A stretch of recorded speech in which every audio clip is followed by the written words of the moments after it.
Okay, so I'm going to be talking about some of the ways in which women in midlife are misunderstood, misdiagnosed, or missed altogether, and as well as how these hormonal changes that happen in midlife impact the brain and make some of us feel like we're having early Alzheimer's. And then we're going to learn more about redefining yourselves if you are a woman with ADHD through your strengths and not your weaknesses, so that you don't underestimate some of the strengths you still possess and only focus on the things you struggle with. I'm going to be teaching you the basics of some of the ways in which we can optimize your brain functioning, including proper sleep, nutrition, exercise, meditation, and stress management. And we're going to talk a little bit about executive functioning strategies and some lifestyle modifications and cognitive behavioral strategies as well. Many of you will go to a doctor potentially saying you're really stressed or overwhelmed. Those are sort of the key phrases that I listen for, and I ask doctors to do the same, because often it is as a result of misdiagnosed underlying ADHD. Unfortunately, what the doctors see is the stress and overwhelm, and they label that as anxiety. And they might then be willing to treat the anxiety with an SSRI or something like that.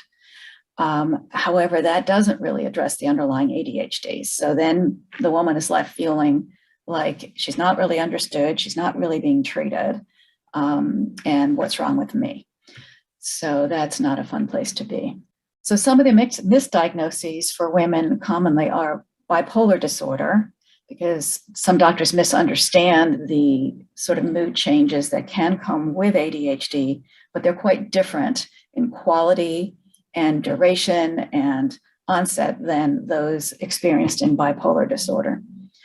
Same thing with borderline personality disorder and depression and anxiety in general and panic attacks. All of those have some overlapping symptoms, but they are absolutely not the same thing. They can co-occur, of course, but the actual ADHD is quite different and needs to be addressed differently. So what happens in midlife is that sometimes there are more pressures on women then, in addition to the hormonal changes. And when they're younger, they may have more structure in place to help them manage their ADHD. And they may also have less on their plate. So when you have a family, you, in a sense, are having structure created for you to some degree to get your kids off to school and pick them up and give them dinner and take them to their activities. That provides some structure. And by midlife, though, often women are in the sort of pinnacle of their careers. They might have more demands there. They may have the demands of taking care of aging parents, as well as very active children going in multiple directions every day. And then there is the onset of the hormonal changes. And that's really a 10-year period where you go through perimenopause and menopause. It can take a number of years for that transition to happen. And it is throughout that period that the hormones are really exacerbating some of these struggles for people. And then women become ashamed and embarrassed because we can't keep up with responsibilities and feel badly about ourselves. So women, again, are missed earlier for a number of reasons. One is that they tend to be somewhat less disruptive. They tend to be more eager to please, to do well, both to please teachers and to please parents. They tend to be a little less often hyper, and when they are hyper, it's more taking the form of talking to their neighbor too much, being a chatty Cathy type. And they tend to try harder to hide their struggles or compensate for them because of their desire to please. And then when you have an overlapping sort of tendency to be perfectionistic, then that can compensate to a large degree, but it will be at a cost. So the individual will still struggle, but it won't be as evident. So women have so many demands on them societally, stereotypically, from starting with running the household, all aspects of that, cooking, cleaning, laundry, grocery shopping. These are very much multi-step tasks that require a lot of executive functioning and time management, managing the children, their school, their homework, their doctor visits, their sports activity, their sports and social activities, et cetera. And especially when you have more than one, that becomes exponentially more challenging. And then the family social calendar, running the kids' events, the parents' events, holidays, friends, couple friends, et cetera. And then, as I alluded to before, often we have aging parents to some degree who need some support. And many of us are also working outside the home. So we have a full-time job on top of all of this. So that is really a lot on one's plate in midlife for many.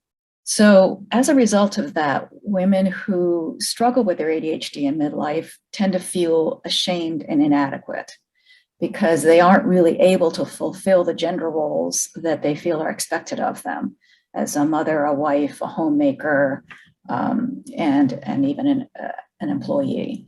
So they take on too much, and their executive functioning demands just overwhelm the circuit, so to speak, and makes everything more challenging. So it's the stress and the overwhelm of managing all of that that can lead to the anxiety and the depression that the doctors then notice when women go in complaining that they're overwhelmed. But that's really not the underlying cause.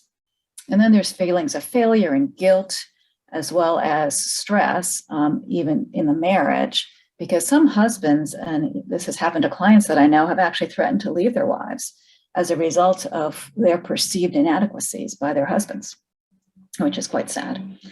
So it's really important that women with ADHD get all the support they can before it impacts things too badly. So the perception as a moral deficit versus a neurodevelopmental disorder can really affect how women experience their symptoms. There's so much more of a social stigma involved when people believe that it's sort of a laziness or it's a lack of effort or interest, as opposed to a true neurodevelopmental difference. And women who are not diagnosed until adulthood are more likely to also suffer from depression, anxiety, sleep issues, eating disorders, substance abuse, and low self-esteem. The research has found fairly recently. And then a late or a misdiagnosis is often associated with difficulties in being consistent as a parent, problems in managing jobs and households, conflicts at home, at school, at work, a reduced quality of life, and an increased risk of divorce and single parenting. So prior to this diagnosis, many women would blame themselves and their struggles on personal flaws like laziness or lack of effort, resulting in a very negative self-image. And they, compensatory work efforts, high IQ, and a structured and supportive home and school environment can contribute to keeping ADHD hidden for many years, while the inconsistent performances are instead attributed to perceived personal flaws, leading to self-blame and low self-esteem.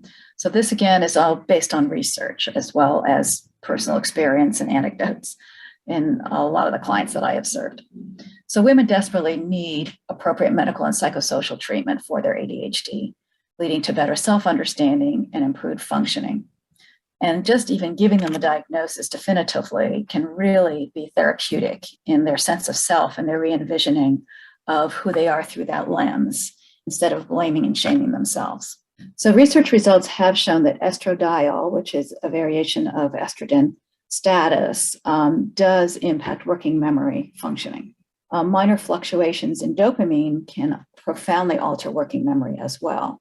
And that's one of the underpinning issues with the biochemistry of ADHD, is a lack of dopamine availability. So that's why the working memory is such a common area of difficulty. Estrogen receptors are widely distributed in the brain, but are found to be concentrated in the hippocampus, which is where our memory centers are located, implicating effects on episodic memory functioning. So here's some just hard evidence about the direct impact of changes in the estrogen levels on actual cognitive functioning for women with ADHD. So midlife onset executive functioning difficulties are common, but they are far worse in women with the pre-existing or previously subthreshold ADHD. And what I mean by that is ADHD exists on a continuum. You can have a sort of minor amount, you can have a more significant amount, or you can have everything in between. And when you hit a certain point, you are given the diagnosis, but you can be subclinical, which means that you have many of the symptoms, but you don't fully meet criteria for the diagnosis. And sometimes the onset of perimenopause can then push you kind of over that point of now more fully meeting criteria for the diagnosis. So memory complaints during or after menopause transitions are common for everyone, including about 60% of middle-aged women. And 42% of postmenopausal women reported a negative change in their cognitions, according to this study. So it is common in all women, but as I'm trying to point out to you, because of where the estrogen receptors are located, it really does exacerbate the underlying ADHD. So these results suggest also that early life adversity has lasting impacts on large-scale functional networks underlying executive functioning. So these alterations can also be negatively impacted by early adverse events. And a lot of people with ADHD are more at risk for these early adverse events because of their ADHD. They more often are sort of subjected to environments that are chaotic and sometimes traumatic. They are more often bullied. They're more often sort of found to be lacking and are criticized and often, feel very badly about themselves. So these negative impacts in their lives actually impact their brain development. So this contributes to it as well. So these hormone-related brain changes magnify what were previously more subtle and manageable ADHD symptoms. And this kind of serves as the tipping point for many people in midlife, causing women increased distress, which then results in them finally seeking care, although it's often the stress that gets medicated. So they really need a lot of reassurance and psychoeducation and support to better understand their neurology and not keep blaming themselves for being inadequate. It's so important that physicians recognize and screen potential underlying ADHD in women when they come complaining about stress or overwhelm. Again, those are the hallmarks. And that's why I call this frenzied, frazzled, and overwhelmed, because those are common terms that women sort of identify with as a way to sort of identify what they're going through. And those words, to me, are code words for ADHD. So too many women are made to feel like they're diseased, something's wrong with them, and they're only treated for the depression and the anxiety that's secondary to the untreated ADHD. So secondary means that it's as a result of the ADHD that's not treated and the stress that it causes for one to live with untreated ADD and try to make everything work for yourself and keep all the balls in the air is extremely stressful. So that's what ends up getting identified first. Or they get mistreated, misdiagnosed with the wrong disorder, anxiety being one of them, but also sometimes bipolar or other things. So it is fundamentally a chemical problem. There's a lack of dopamine availability. And it affects emotional regulation as well, which not everyone is aware of. Not only is it cognitive functioning and executive functioning, but it's also emotional regulation. Because there's a lack of dopamine availability, the part of the brain that would normally regulate emotions at the higher sort of cerebral cortex level is not online. And so it's easy to get emotionally reactive and feel more sensitive and dysregulated emotionally as a result of not having a fully sort of activated frontal lobe. So the most effective treatment is actually to change the chemistry with medication. Unless the problematic chemistry is changed, other interventions are less likely to be effective. So it's a combination of pills and skills, as we say. So women in midlife have been found to respond well to medication for ADHD. It's not just for younger people. So here's a cartoon image of what is going on chemically at the receptor site in the brain. So the top is a neuron that is the sending one, and it is releasing microdots of chemical, the red dots, in this case, dopamine, across the synapse or gap between the neurons. And ideally, it hits the receptor sites on the receiving neuron, and that is how messages get passed around in the brain. However, with the ADHD brain, what's happening is that a certain amount of the dopamine is not actually crossing over completely before the transporter protein, that green thing, attaches to it and brings it back into the same neuron that has just released it. It gets repackaged in these little vesicles, the little packages, and then re-released again. That is called a reuptake process, where it is in effect being trapped, and there is less available dopamine to cross over and fire the next neuron. And what I want you to see before we move on is that what medications do is they stop the transporter protein, the green thing, from attaching to the dopamine and bringing it back into the same neuron that just released it. So that will allow more available dopamine at the synapse. Some medications, in addition to that, will also add additional dopamine to the synapse. Those are the double action ones in the amphetamine category. So here's an example of how the brain can look different with no medication versus, in this case, Adderall. So you can see what look like holes in the upper part, which are the frontal lobes. On the one with no medication, they are much larger. The holes represent areas of underactivation, i.e. an area with not enough dopamine or glucose metabolism going on. So you can see that area is significantly reduced in the brain that's treated. So this is what we look for and expect to see when we have an adequate level of clinical stimulant medication on board. So we want to see an improved attention span, decreased distractibility, improved ability to start tasks and complete them, which then increases productivity, enhanced short-term or working memory, and more efficiency, faster processing speed, better ability to read materials more efficiently without having to reread it multiple times in order to retain and process the information, and reduce risk-taking. So there's driving safety here, better choices, less impulsivity. Next slide. Also, definitely a decreased sense of being overwhelmed. And as some clients will describe, it's as if all of the multiple radio stations in their head have been narrowed down to one station at a time that they can focus on. There is also increased patience and tolerance. Again, that's the emotional part. Because the brain is better activated, it can manage emotions when you have them, so you're less likely to feel impatient or easily frustrated. There is a diminished need for stimulation seeking, because when you're not treated, the brain is bored chemically and looking for stimulation and looking for a dopamine hit. So a lot of the stimulation seeking behaviors, whether that be a video game, a game on your phone, or food even, those are activities that will sort of stimulate your brain temporarily. That you're going to see less of once you're treated, and reduce your secondary anxiety and depression. And as a result of all that, enhances self-esteem, confidence, and communication skills. So you can find your words better and feel a little more sort of able to articulate. So active medication management, however, is really essential to this process. Too many women get given a script by their doctor and not really much guidance in how to make sure the medication is working for them. So I do a lot of that work with my clients. So first, there's, of course, developing the habit to remember to take it, because that's a new habit. If you're not used to taking medication already, this can be something that's easily forgotten or missed. So I help women learn how to do that, building some accountability and set reminders and that kind of thing. And then monitoring it is so important.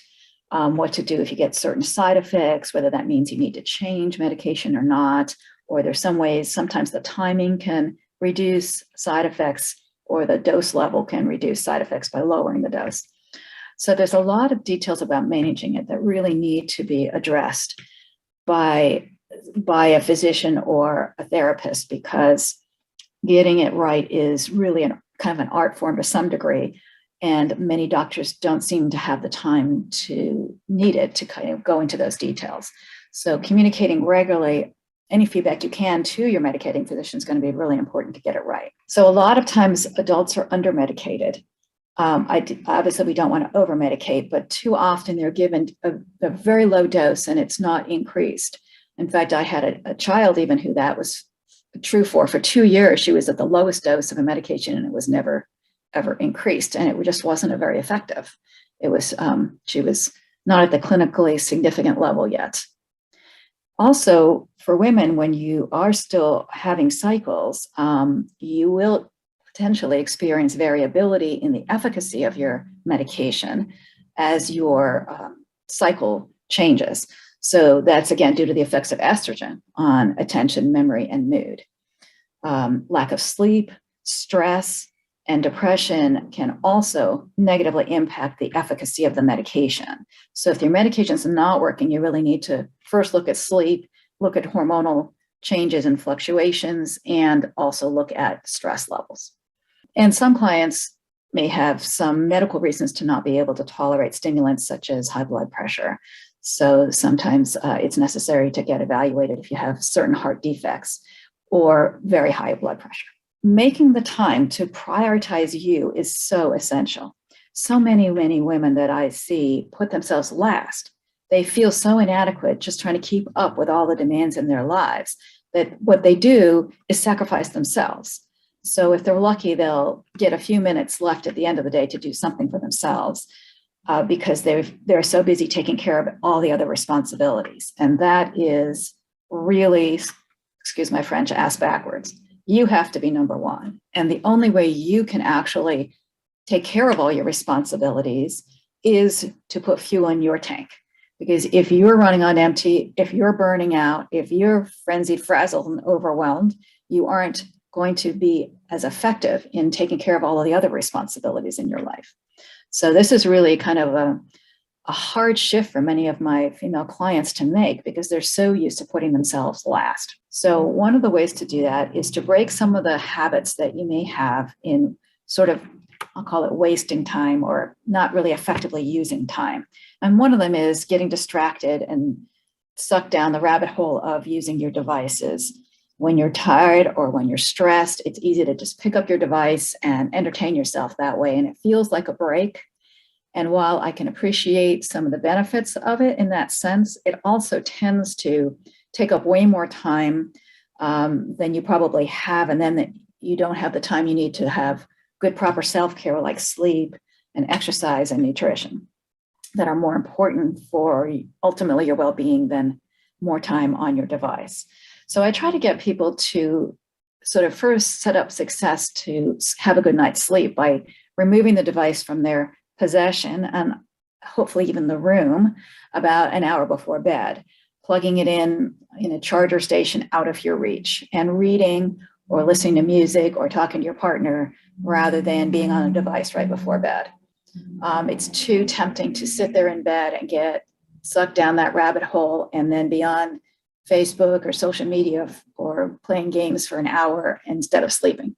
You also want to learn how to say no to taking on too much and to overcommitting or trying to be superwoman, taking on everything and expecting yourself to do it all. It's so important to learn how to delegate tasks as much as possible and to take on less yourself. Get used to saying no when people ask you for one more thing, or if you can't say no, saying, well, let me think about it. Sounds like an interesting idea, but I got to check my schedule. Because you want to stop that knee-jerk reaction of saying yes because it sounds interesting or you think you should be able to do it. And so what I want you to prioritize in prioritizing you is planning and scheduling your own self-care each day. So making appointments with yourself to do the practices I'm about to teach you to do. So we're going to talk about sleep, exercise, healthful eating, meditation, body-centered practices, and grounding in nature.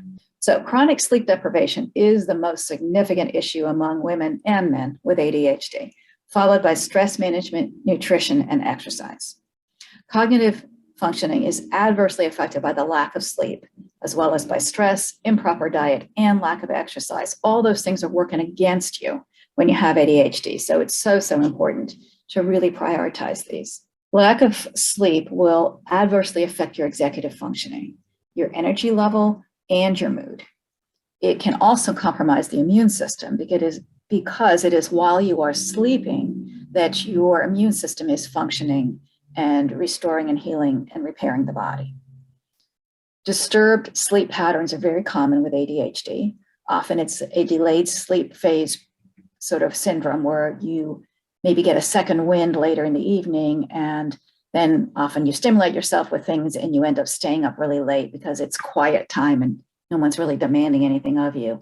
And that whole problem, to some extent, is due to a later release of melatonin in your brain, but also to some bad habits that will be good for you to work on changing. Some people also have difficulty waking and they feel like they're in a fog in the morning. So those are the common sleep patterns we see. Racing thoughts can also prevent you from falling asleep.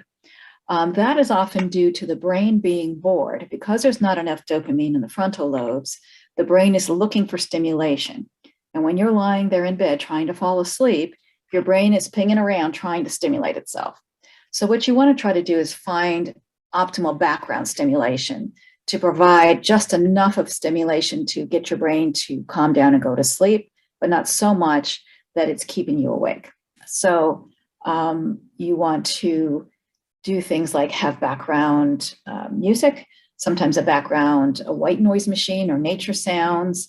Some people can even listen to a rerun of a podcast in the background or a story on tape or audiobook that they've already read, something like that. Auditory stimulation is fine. You don't want visual stimulation, no screens in front of your face. And you want to try not to exercise too close to bed as well, because that can keep you awake. So you really want to make a commitment to getting ideally 8 hours of sleep. Some people actually need 9, and some people can get away with 7.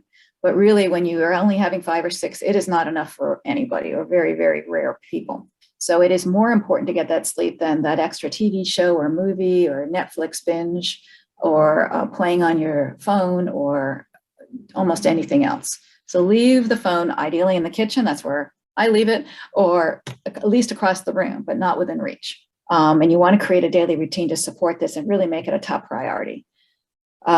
So if you have a hard time falling asleep, then try the white noise or the background music or nature sounds, and try taking melatonin half an hour before bed. There are also other things like ZQL is an over-the-counter thing that has some melatonin in it, along with a couple of other ingredients, which is different than NyQuil. And you may need to build some accountability in. Sometimes if you have a partner or even a teenager or somebody else in the house that goes to bed at a reasonable time each day because they have to get up and go to work or school, you could try modeling your bedtime on the people around you to encourage you to not stay up once everyone else is asleep, just to get that extra time to yourself, because it's at a cost. So nature is also very beneficial, and it helps the brain. Research really demonstrated that green outdoor settings appear to reduce ADHD symptoms in children, at least, and to improve their concentration. So it might be useful to build in some green breaks for yourself at work or at home and get outside in nature as much as possible. Nature can be very calming and grounding to an ADHD brain. So if you can get a walk out at lunchtime, even, that would be great. So what you eat really does matter. Even though you're in a hurry and you want to grab something, we'll talk about how to do that in a smarter way. So too many of us are rushing and just lack the energy to prepare healthy food. So we grab junk food, and that's going to really impact everything about the way our brain and bodies function. So our neurotransmitter levels, dopamine, serotonin, et cetera, are determined in a large part by what we do eat. So as is our energy level and our cognitive functioning. Brain fog, sluggishness, impaired working memory can all be symptoms of a poor diet and or food sensitivities or malabsorption of certain things. Sometimes we are missing enzymes and we don't break down foods very well, so they kind of cause us that sluggish feeling, or toxins. And unfortunately, our environment is more and more toxic with all these things in the air, in the food, and the soil, and sometimes in our own mouths. So for those of us in midlife, we have old cavities with amalgam fillings, and those leach tin, lead, and mercury. And I've had them all happen to me. So I'm with you on that if you have that experience. And it can actually feel like and exacerbate ADHD. So at one point I had some leaking cavities, and I would go into a room and it's like, I didn't even remember why I was in that room. Now that's a pretty ADD feeling, I know, but I didn't have that experience before. So as soon as they detoxed me from, I think it was the tin that time, I regained my sense of why I went into the room. So it can really mimic some of the ADHD sort of cognitive memory issues. We need to eat a higher protein, lower carb diet to enhance our energy and concentration and to increase our dopamine levels. So it's really important to have a proper balance between proteins, carbohydrates, and healthy fats.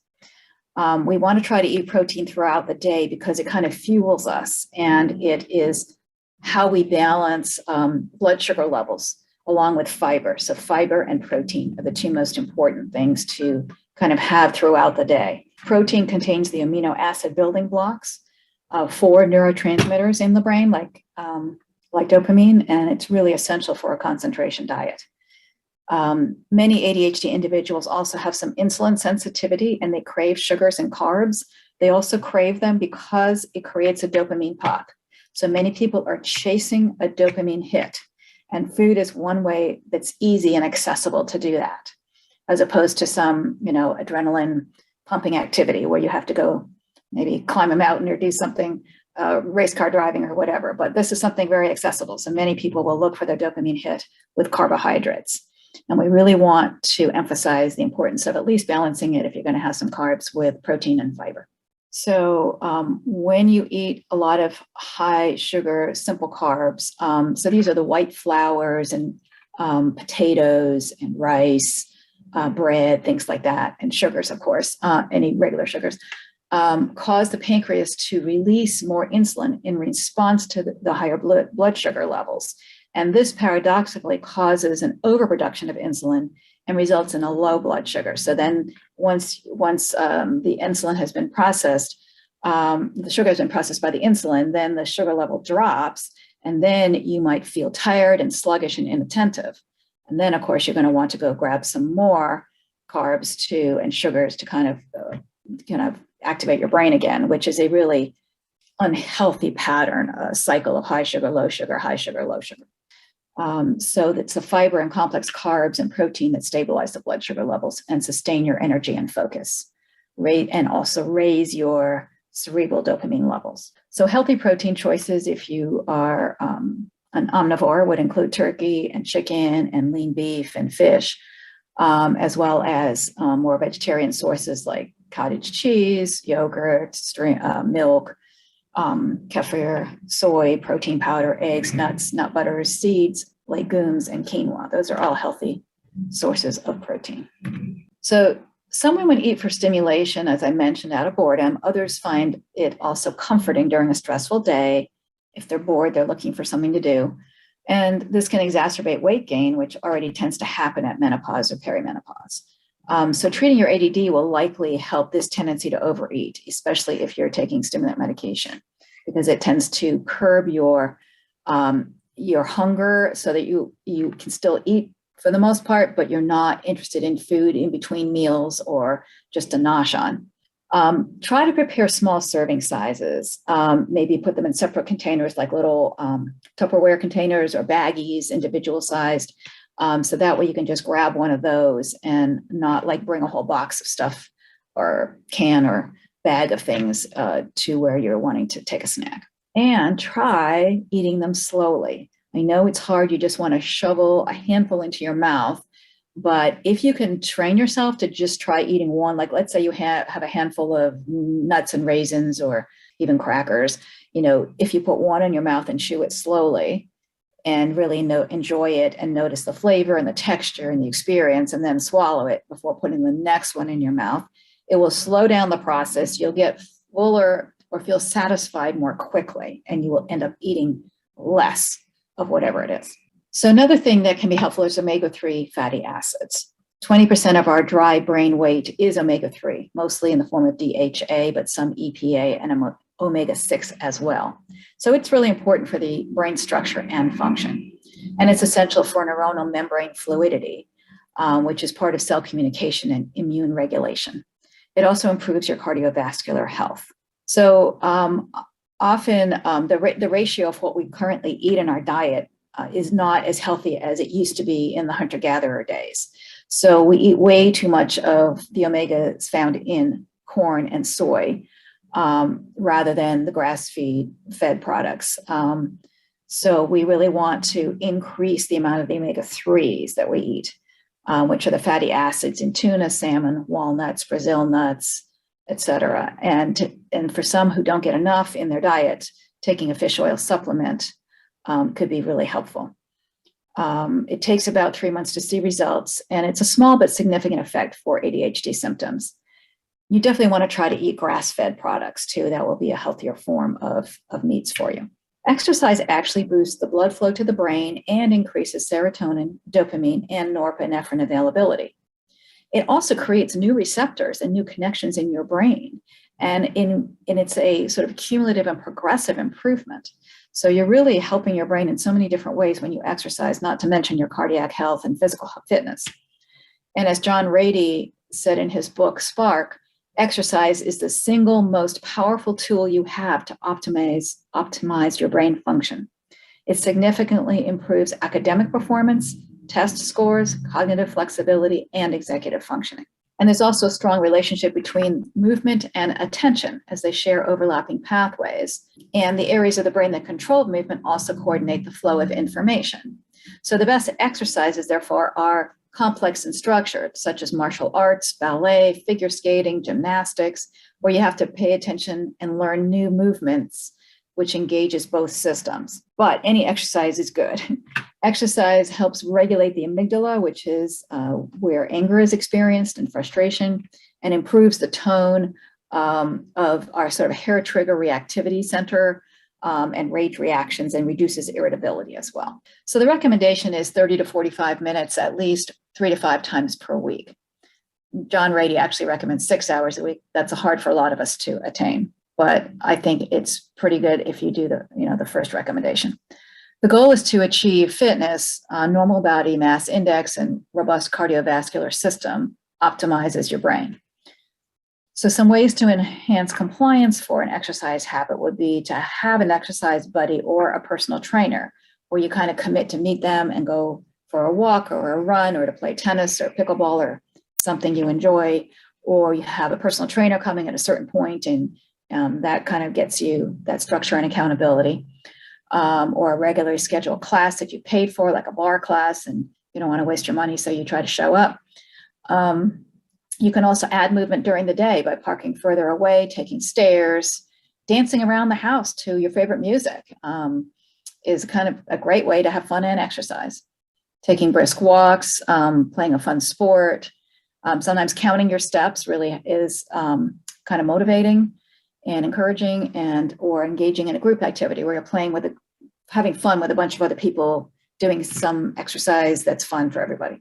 Meditation really does improve brain functioning.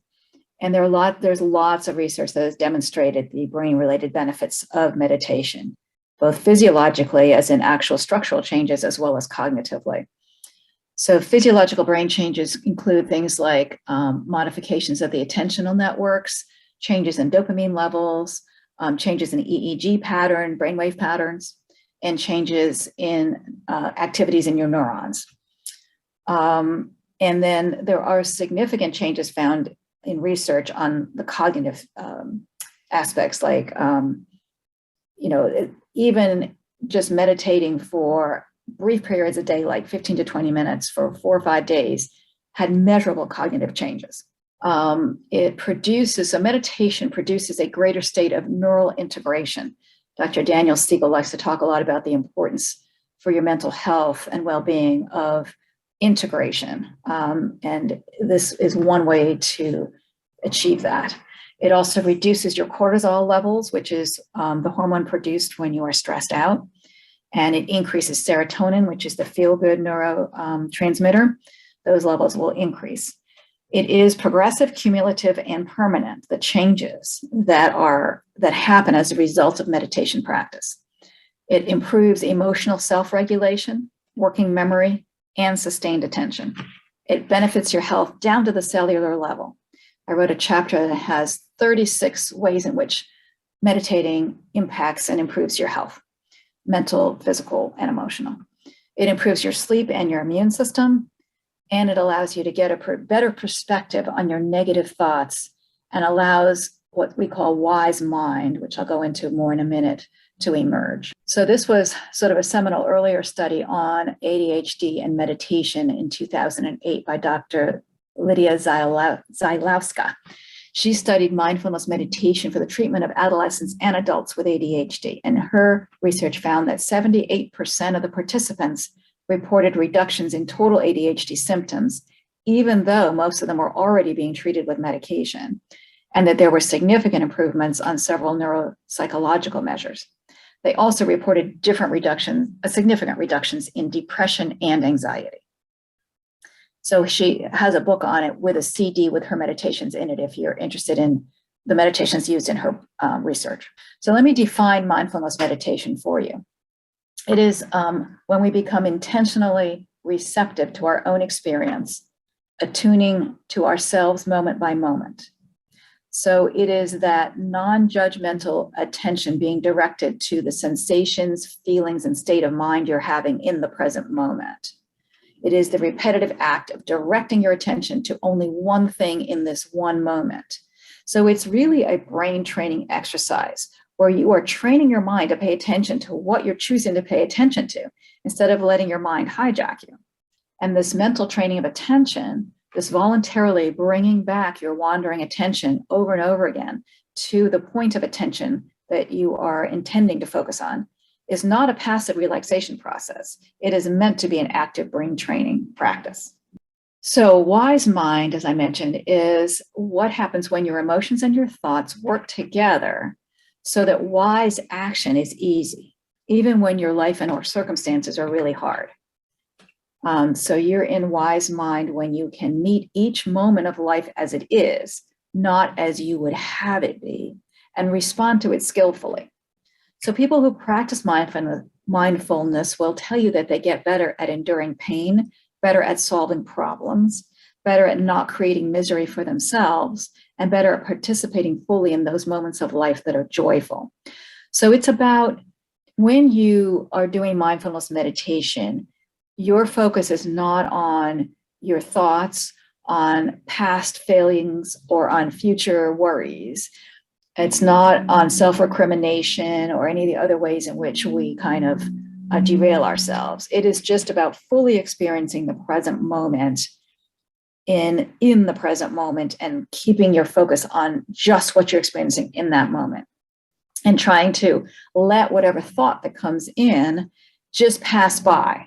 Kind of like a wave might, where you think about the wave coming, and if there's something in the way, it just kind of moves past it, and then, or the wind. Let's say the wind blows, and then the tree or the branch will come back to standing and just passes. So it's kind of like letting the thought pass through you without attaching to it, without magnifying it, without following it, without exacerbating it, by just noticing. Okay, have a thought, and you let it move out. That's how you maintain focus on the present moment. And sometimes you have a good anchor point in a lot of meditation practices where it could be your breath. It could be an object that you have a soft gaze toward. It could even be your heart beat. You can focus on pretty much anything that's happening in the present moment as your point of focus.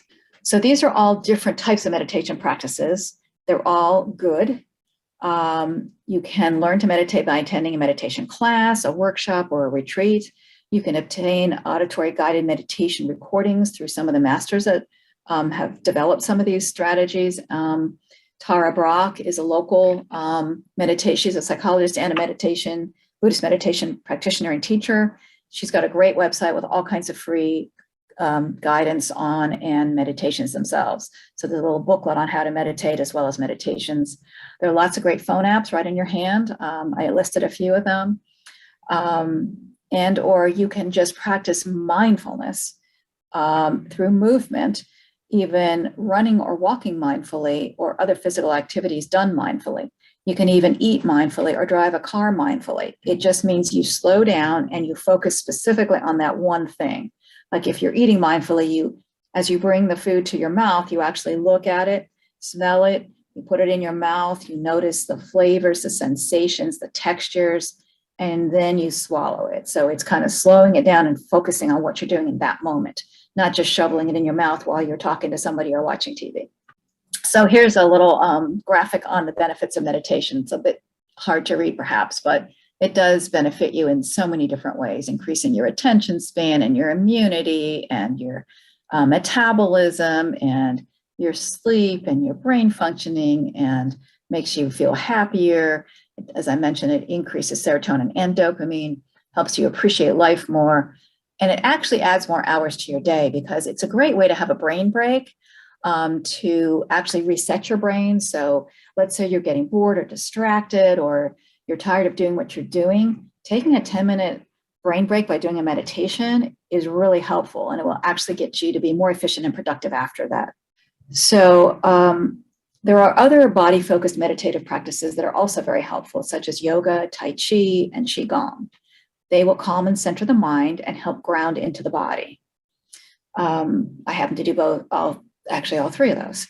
They really do help ground you. And what I mean by ground you is to kind of get you more in your body and less in your head. That's where we feel the frenzy and frazzledness and overwhelmedness. But when we're in our body, it's really grounding and it makes you feel less overwhelmed and calmer. Breath work is very therapeutic too. It lowers feelings of stress and overwhelm. It promotes relaxation, reduces tension, anxiety, depression. It increases your energy and reduces your emotional reactivity. There are a number of different breath work apps as well that will teach you good breathing. So you can look those up. A lot of them are free. Body scans and progressive muscle relaxation are other forms of meditation. In a body scan, it could be a nice way to fall asleep too, where you actually put your brain and your attention, your mind on each part of your body in turn. I usually start with my feet, and I notice how my toes feel, how my feet feel inside and outside. So on the outside of your foot, if you're in bed, you might have a sheet over it, or you might have slippers or socks if you sleep in socks, and then inside your foot. If you actually pay attention, you can feel the interoception, the sort of the feeling sensations of movement within your feet. It's really kind of cool, and it's also very grounding. And then you work your way up to your ankles and your shins and your calves and all the way up to the top of your head, one at a time. Wonderful practice for grounding yourself, calming yourself, and even for inducing sleep. Shifting attention to the body and out of the head is really beneficial. So reframing ADHD is so important as a wiring difference and not a deficiency. And this will help you move from self-blame to self-understanding, because unfortunately the ADHD brain did not come with an owner's manual. So I try to help create them for people by sharing this information so that you now understand more about how your brain works and what you can do to optimize it. So habit development and behavior change are really important to remember. We talked about prioritizing you with self-care habits on a daily basis. And so it's developing the behavior change behind that that's so important, so that you develop good routines for bedtime, for meditation, and for exercise, as well as for healthful eating. And then the other aspect of reframing ADHD is identifying yourself by your strengths and not by your weaknesses. So you don't want to think of yourself as I'm scattered, I'm absent-minded, I'm forgetful, I'm disorganized, I'm messy. That's not who you are. Those are some challenges you have. Who you are is creative, smart, fun-loving.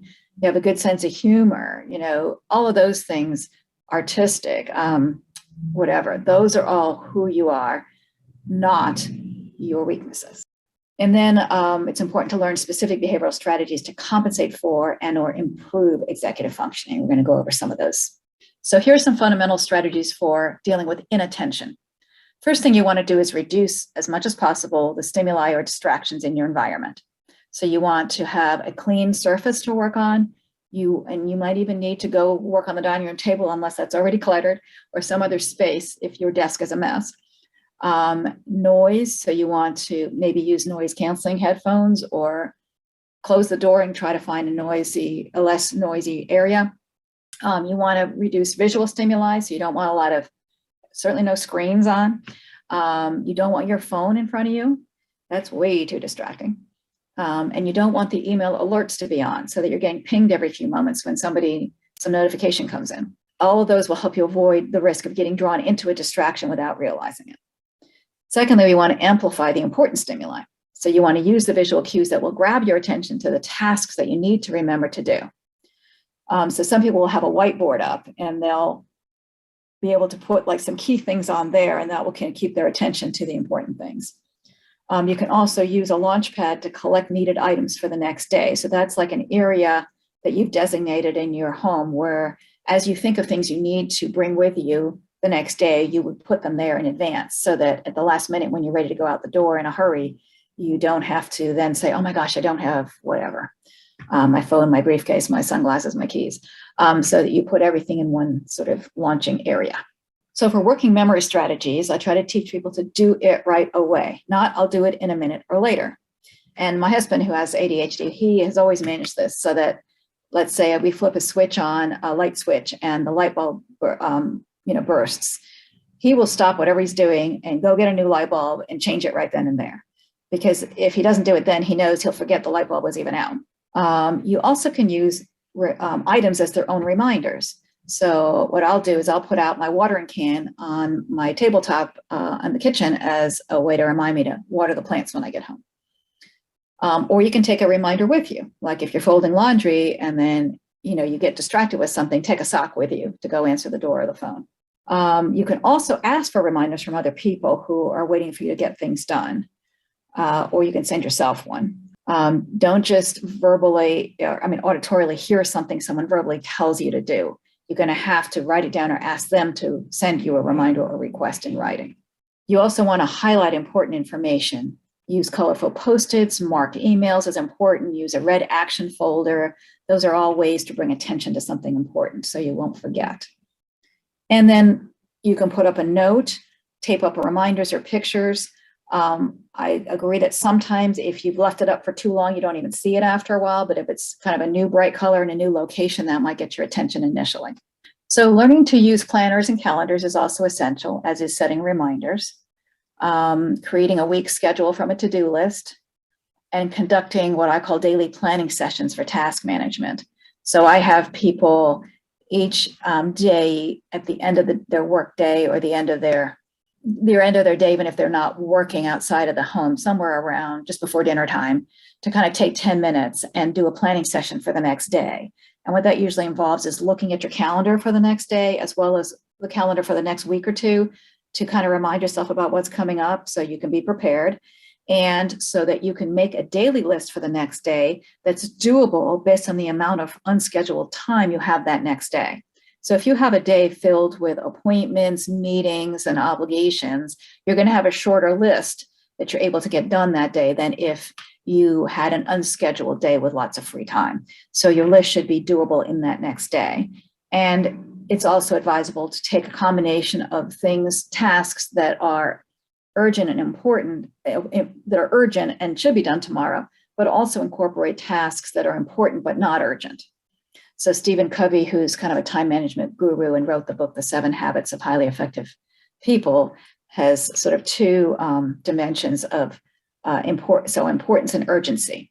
And so quadrant 2, which he defines as important but not urgent, are often the tasks that get neglected. So you want to incorporate some of those into your planning as well, or else it'll become an urgency. And then make yourself that doable list for the next day. Keep the master list of tasks as you think of them in one place, and then you can create the daily list from eyeballing some of those and moving them over into your daily list. Using a flow chart can help, and there's some great online formats for doing like mind mapping. And you need to really break down complex tasks into parts, because parts feel more doable. If you're saying to yourself, "Oh, I really don't want to do this," often it's because it feels too big or too overwhelming. But if you broke it down small enough to the point where you can say, "Oh, I can just do that. That's not a big deal," then you know you've broken it down small enough. And as I alluded to, the Franklin Covey planning system, after you've made your daily planning list, I suggest prioritizing it according to this system, where you put a little 1 next to the items that are critical. I have to do it tomorrow. A number 2 in front of the ones that are important. I'd like to get this done tomorrow. And a 3 in front of the ones that are optional. If something has to fall off my list, it's the 3s. So here are some other ways to help you manage your ADD through supports. So ADHD coaches are really helpful in developing habits and routines to manage your daily life tasks and self-care if you need to employ one. Professional organizers are also really helpful in helping you clear out and organize your home or your workspace at the office. Hiring a cleaning service can really be life-saving because it takes so much off your plate if you're used to doing that all yourself. Bartering services with friends, like some friends are really good at coming over and just being there while you declutter. Just having somebody in your space can be so helpful in just keeping you on task and motivating you to keep going rather than on your own. If you're in the middle of decluttering, you might pick up something you want to read and start getting distracted and sidetracked and not really get back to it. And then using online and automated bill paying and financial management software and that kind of thing can be really helpful in keeping track of the financial aspects of your life without all the intermediary steps of having to write checks and address them and put a stamp on them and get them to the mailbox. If you can do auto bill paying and manage things electronically, it can be very helpful. So we want to ideally create an ADD-friendly lifestyle. You want it to be low maintenance, to simplify as much as possible, say no to as much as possible, eliminate and delegate what we call red zone tasks, which are tasks that are really challenging for you. And it could be that someone else in your family or your household doesn't find it nearly as challenging. So they should do those tasks. Like some people don't mind bill paying, other people don't mind cooking, so find the ones that are your green light tasks rather than the red zone ones and focus more on them. You want to find optimal constructive sources of stimulation rather than ones that are not helpful to you. So constructive source might be, some people find reading stimulating or talking to friends or even exercising stimulating. You want those kinds of things. You certainly doing a Wordle or something can be, constructively stimulating as long as you're not doing it for an hour at a time. But, the unconstructive ones would be, just reaching for food when you're bored or spending too much time on social media or sort of getting distracted by things that are going to kind of derail you or not be healthy for you. You want to ideally create structure and accountability. That's the key for you to accomplish almost anything unless you're intrinsically motivated. So the ADHD brain is generally bored unless it is stimulated and engaged in something that it finds really pleasurable to do. So some people find reading stimulating, some people find video games stimulating, but whatever it is that activates your brain, that's what you naturally focus on. So for things that aren't naturally stimulating, you're going to need to create structure and accountability to get your brain to do them. So one way that I recommend is if you want to structure and accountability virtually and you don't have someone in your home or a study buddy or somebody who can get you to focus or a clutter buddy, you can also get a virtual accountability and structural sort of accountability and support partner by going on a website that actually pairs you up with someone else who wants to be productive at that time. And the two of you agree to tell each other what you're going to do. You put each other on mute in the background. It's called FocusMate, focusmate.com. And while you're each doing your task, the other person's in the background on mute. And you can really focus because you know that it's sort of a structured time. Somebody's sort of there in the background for accountability. And I've had a Naval Academy professor do all his research paper writing that way and found it better than Adderall. So try it, even if you have social anxiety, as many of my clients do. It's not as scary as it sounds.